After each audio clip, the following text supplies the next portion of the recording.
Hapon.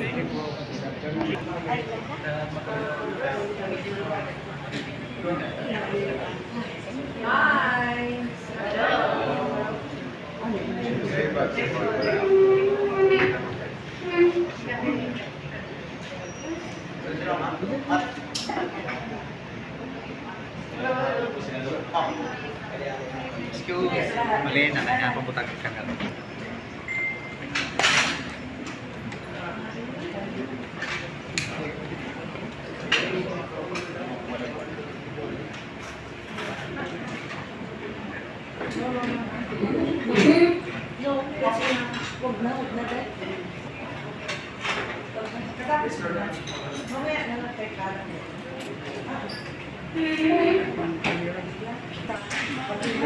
Mat, microphone. Orange. Okay, thank you very much. Dami nga salamat sa ating mga inyo. Sobra. Nalipay ako sa mainiton makagtakot sa ako, mainiton pati panahon, papira, marami. Ano na na yun? 43? 40 ano? 43 po no. Anyway, let's just stay safe. We're all a little bit low back dahil nga it's so hot.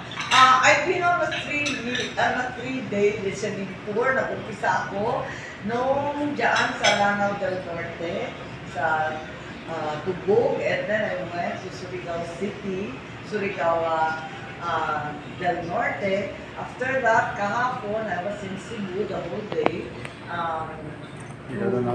Even Mualboal. And today, I started naman a bye-bye, and then I ended up in Ilongos, and now I'm in Tacloban. I just came from EBSU para sa Kalahi and sa tulong-dulong ng CHED. Ito mga estudyante nato na waray pa trabaho. They have graduated but are still unable to find jobs. So that's more or less what they're doing. And I'm very happy to be in Tacloban, and even if it's very, very hot, syempre you're still a bit luckier here dahil kahit pa paano may ulap at may hangin kami dagat. Yes. Umulan din, yes. Kahit paano, kahit patak-patak, may konting ulan. So, that's right. Nevertheless, we have to take all the measures hinggil sa El Nino. El Nino is such a big problem talaga for all of us. So, we need to work on that. Thank you. Madam, isama po natin yung mga media natin. Maraming katanungan. Siguro isang tanong, isang follow-up. Sige, I try to answer as best I can. I'm not so updated sa ating mga local na concerns, but I will try to answer. In the meantime, if I'm not updated enough, dahil gahapon ang Marites, kaya sige na. Baka naman kayo mag-Marites na lang sa akin. But anyway, ma'am, yung mga estudyante na nabigyan natin, ilan sila lang halos? That's right. Oo, tama nga. Kasi puro EBSU na lang yan napupunta. First time ko kanina sa Visayas State, pero wala naman estudyante doon, mga farmers and fisher po.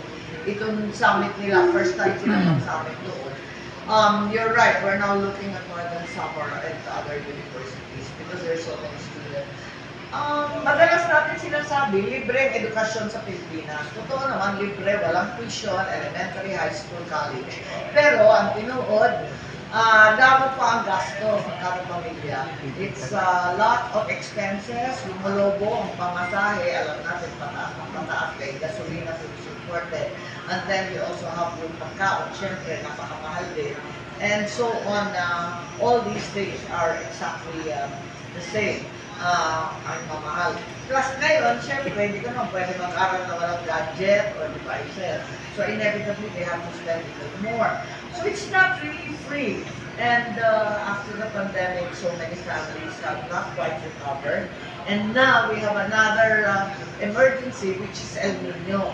I think a lot of the rice farmers, for example, are still awaiting their stipends because so much of their crop has been destroyed. Itong mga farmers ng lubi, another problem naman kasi the coconut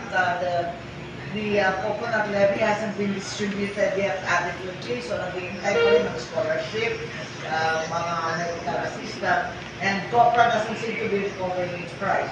So on and on, things are not good in the agricultural sector. And in fisheries, although there was a 3,000 peso transport subsidy for the fisher folk, I saw the list here in Region 8.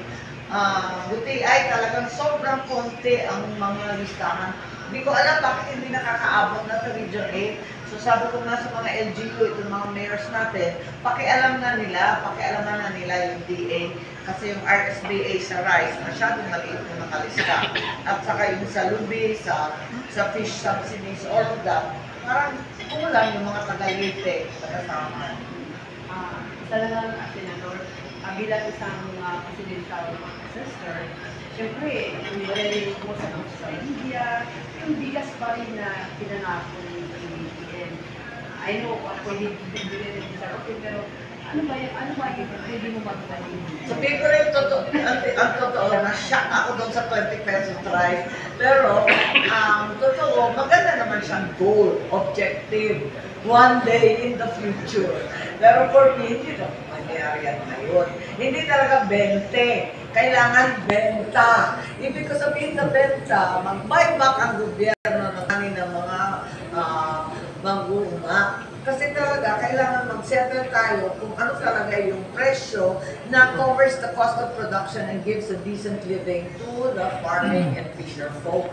Yun, magkasundo kung ano yung presyo na yun. And at the same time, that price will be passed on to the consumer. Kasi ngayon, ang baba-baba ng bili sa farm gate. Tapos, ang taas-taas pa rin ng presyo sa palengke. Sino ang masyado na magkumita sa gitna? Yung mga biyahero, yung mga trader. Baka nakakartel na yan. Bakit ganyan? Hindi naman umuurong, hindi naman bumababa ang presyo sa palengke. Samantalang sa farm gate, bagsak na bagsak pa rin ang binabayad sa mangunguma. Yan ang pinagtatakahan ko. Ano ba nangyayari dyan? Lumalakas naman ang panawagan ng publiko sa tigil mining, tigil mina. Lalo na yung sa Hamunho na na-highlight lately. Ano po ang paningin natin dyan sa panawagan ng ilang grupo for tigil mina? Yes, panawagan ng Diocese of Borongan na i-preserve at protektahan ang biodiversity ng isla ng Hamunhon, a very historic island. At si Governor naman, di siya kontra sa mining sa isla, sa halip, gusto niya maging responsible mga minero, makakatulong sa ekonomiya ng isla. Ano ang dapat gawin? Ang isang masamang aspekto talaga ng minahan, yung permanenteng sinisira ang kalikasan at nawawala ng tirahan ng mga biodiversity, itong mga hayop at nasisira yung mga halaman. Ang yaman tubig ay nakokontamina, hangin, dumuduli, at ang ating dapat gawin talagang una, pagsusuri ng environmental impact. Because there really is such a thing as responsible mining. Meron naman responsible mining. Hindi ko alam kung ano yung specifics, kung kaya talagang gawin yan sa Hamunhon. Hindi naman tayo anti-mining kasi maraming bundok kung saan, yan lang talaga ang magiging hanap buhay ng tao. Pero at the same time, kailangan magkaroon ng EIA, yung Environmental Impact Assessment. Meron tayo dapat pag-aralan versus the impact assessment, ano yung mga iba pang livelihood. Baka naman kung hilly area or mountainous area, pwede naman mag-upland farming which will be less destructive. And of course, paigtingin yung monitoring and enforcement. Ano ba talaga ang accountability ng kumpanya? At kapag umalis sila, responsibilidad nila ayusin, ibalik yung kalikasan. And ano yung epekto ng open pit mining? Kung yan ang gagawin, makakasira talaga.